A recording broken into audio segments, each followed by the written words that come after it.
అందరికీ నమస్తే. అంజీ విజన్కు స్వాగతం.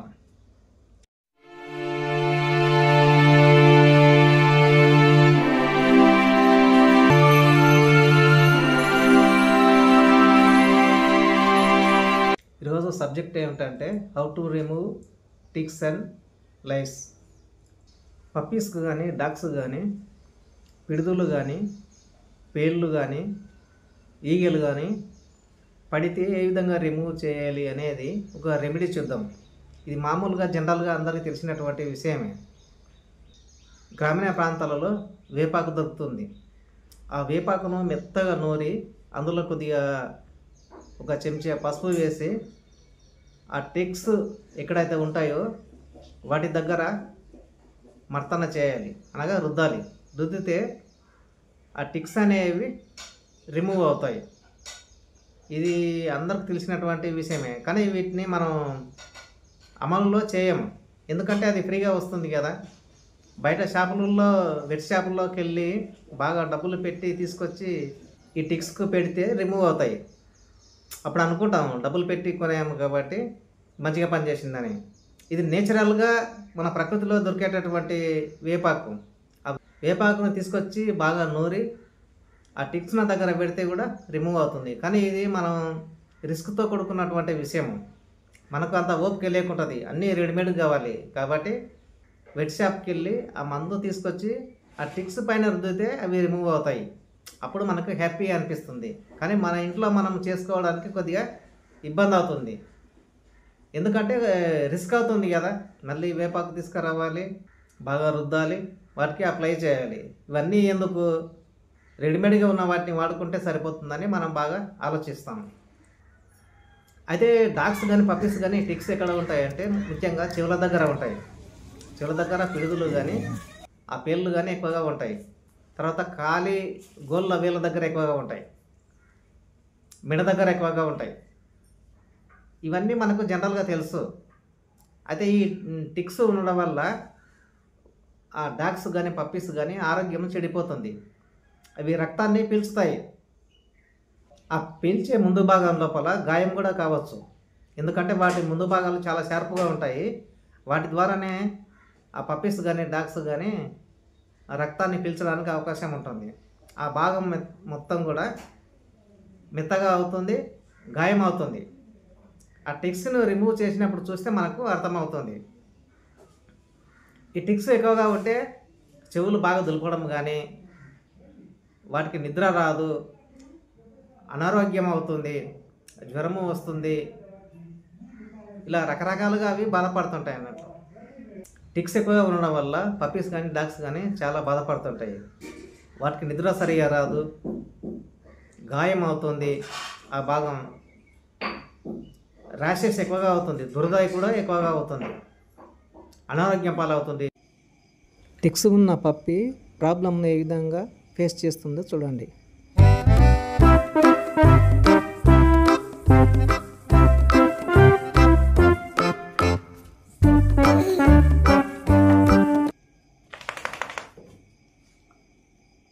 టిక్స్ ఉన్న పప్పీ డాగ్ సమూహంలో ఉన్నప్పుడు అన్ని కుక్కలకు కానీ అన్ని పప్పీస్కి కానీ వ్యాపింపజేస్తుంది.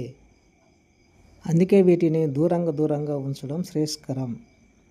అన్నీ ఒక దగ్గర ఉంటే ఒక దానికి ఉన్న టిక్స్ మరో కుక్కకు కానీ పప్పీకి కానీ తొందరగా వ్యాపించే గుణం ఉంటుంది. ఇక్కడ తల్లి పిల్ల పండుకున్నారు, పిల్లకు ఉన్న ఈ టిక్స్ తల్లి కూడా వ్యాపింపజేస్తుంది. చుట్టుపక్కల ఉన్నటువంటి కుక్కలకు కూడా వ్యాపింపజేసే అవకాశం ఎక్కువగా ఉంది. కాబట్టి విడివిడిగా దూరంగా ఉండడం చాలా శ్రేయస్కరం.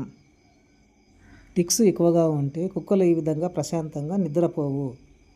ఎప్పుడూ గోకుకుంటూ చెవులు తలుపుకుంటూ ఎక్కువగా డిస్టర్బ్ చేసుకుంటూ ఉంటాయి. దీన్ని బట్టి తెలుస్తుంది టిక్స్ ఉన్నాయని చెప్పడానికి బెస్ట్ ఎగ్జాంపుల్.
ఇదైతే ఎక్కువగా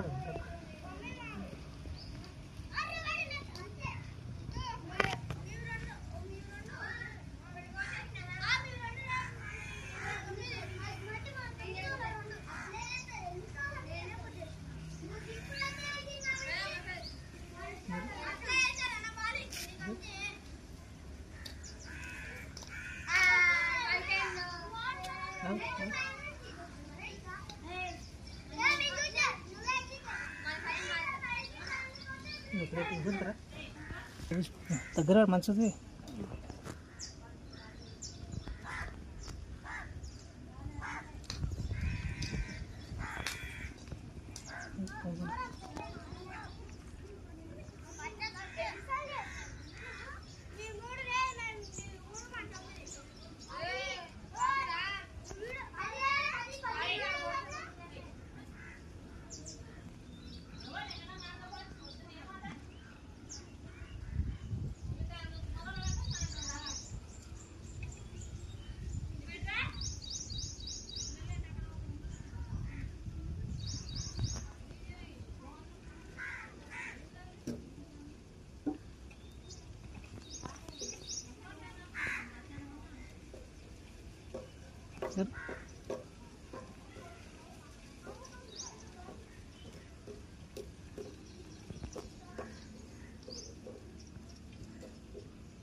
ఫ్రెండ్స్, ఈ వీడియో పూర్తిగా చూశారని నేను భావిస్తున్నాను. మీకు తెలిసిన రెమెడీ ఏమైనా ఉంటే తెలియజేస్తారని ఆశిస్తున్నాను. Thank you so much. Next వీడియోలో మళ్ళీ కలుద్దాం.